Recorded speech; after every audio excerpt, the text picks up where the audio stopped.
So DJI just dropped the Neo 2 a couple of months ago, and if you already own the Neo 1, you're probably thinking the same thing that I did. Is this actually worth it, or is DJI just playing the upgrade game? Don't get me wrong, it's better, but is better enough to actually matter? Now, I've been flying both of these drones in the real world, windy days, low light, and even tight spaces, the whole deal. And at the end of this video, you'll know exactly whether the Neo 2 deserves your money, or if you should just keep flying with what you've got. Now let's get right into it. Quick note, this isn't some controlled lab environment. This is exactly how drones perform when you take them outside and use them in the real world like a normal person. Real world, real conditions, real results. Okay, before we jump into camera quality, let's talk about something DJI actually improved in a meaningful way: the intelligent flight modes. Both drones have your standard modes: circle, spotlight, follow, and yeah, they work fine. But the Neo 2, it's not just what it can do, it's how it does it. First of all, gesture control. You can launch, track, and land this thing without ever pulling out your phone. I mean, yeah, it sounds gimmicky, but until you're hiking, biking, or you just have your hands full and you realize how useful this actually is. Plus, you have directional tracking that can change on the fly with the press of a button, from front, side, back, whatever you need.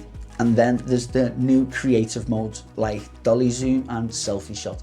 Now, these aren't just kind of party tricks, they're legitimately useful if you want them cinematic shots, or you just after that quick social media content without having to fly complex moves. So here's the thing, are smarter, safer, and more creative flight modes enough to justify the upgrade on its own?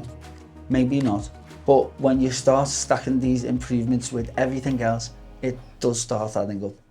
Okay, let's talk about the camera, because let's be real, that's probably why you clicked. The Neo 1 camera is fine. In good light, you're getting solid footage, but the second you move into the shadows or the sun, this image quality starts dropping. It struggles just a little.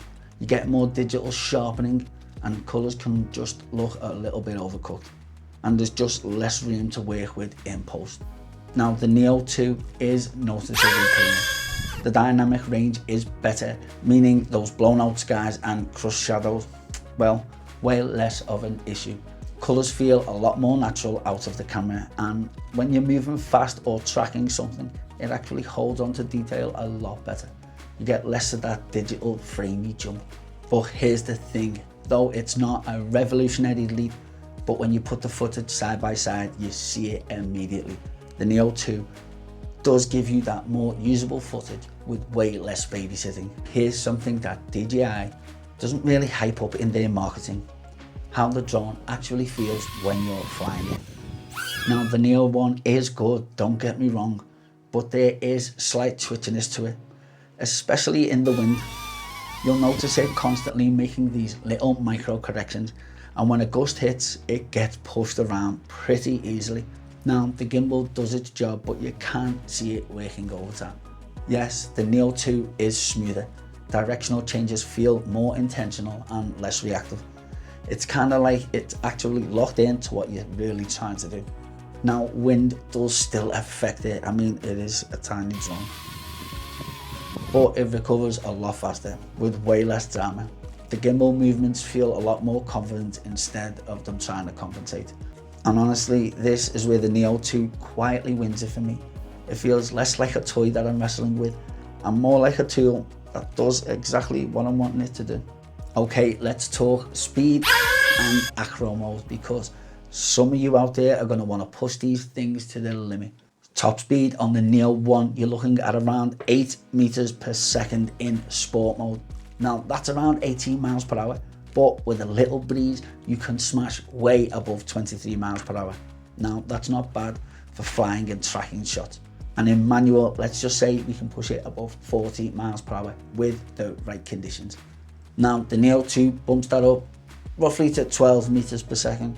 Now, that's around 27 miles per hour. And in manual, in the right conditions, you can push this way further than expected. Again, it's not a massive game changer, but if you're trying to keep up with something moving fast, a bike, a car, whatever, that extra little bit of speed actually helps. Now, acro mode, this is where things get interesting. Yes, the Neo 1 has manual mode, and yeah, you can fly it in acro if you really want to. Although it is a lot of fun, it's not purposely built for it. It's kind of underpowered for aggressive freestyle. The motors try their best to keep up with hard flips and rolls, but honestly, sometimes it does feel a little sketchy. Like you're asking it to do something it wasn't designed for. The Neo 2 is better, but it's still not a dedicated acro zone. The improved motors and flight controller make it just a little bit more capable, but you can actually pull off some light freestyle moves just like the Neo 1 and not feel like you're gonna drop out of the sky. Now, if you're learning manual or you just want to mess around with acro occasionally, the Neo 2 handles it way more confidently. But let's be clear, if you're serious about freestyle, neither of these is really what you want. But for the occasional pilot who wants that option, the Neo 2 delivers where the Neo 1 kinda just fell short. Okay, let's talk noise, range and reliability. The stuff that nobody talks about is usually the stuff that actually matters. Noise. Now, the Neo 1 had this high-pitched whine that honestly gets annoying fast. It's that classic angry mosquito sound. Even with the upgraded Master Air Screw props, you still get that angry mosquito sound. The Neo 2 dropped the pitch a bit, but it's still not quiet. I mean, let's not pretend that DJI invented these silent drones, but it's less aggressive on the ear. If you're flying around people, they're definitely still gonna hear it, but it's not quite as grating. When it comes to signal, the Neo 1 is okay. You're starting to get dropouts sooner than you'd like, especially if you're flying behind trees or buildings. Now, there were times that I didn't feel comfortable pushing distance because I didn't trust the connection. The Neo 2 feels more solid. The connection is more stable, fewer random warnings popping up, and I'm just a bit more confident flying it further out. Even if I'm not pushing max range, that little peace of mind still matters to me. Reliability, now here's the big one. The Neo 2 just feels more predictable. I get fewer weird moments when I'm wondering what it's about to do, fewer random disconnections and fewer phantom warnings. Practically fewer DJI moments. It's the little things that add up. When I'm flying over water or I'm in a tight spot, I want a drone that works without the drama, and the Neo 2 has been kind of doing it. So here's the honest breakdown, because I know some of you are still trying to figure out where you actually fit with the Neo 1 or the Neo 2. By all means, stick with the Neo 1 if you already own it and you're happy with your footage. If you're flying casually, vacations, family stuff, and you do the occasional content, or image quality isn't your top priority and you just fly for a lot of fun and you're not dealing with wind regularly, go for the Neo 2 if you care just a little bit more about better image quality and cleaner footage. If you fly in windy conditions a bit more often, and if you want smoother, more stable flight with less effort.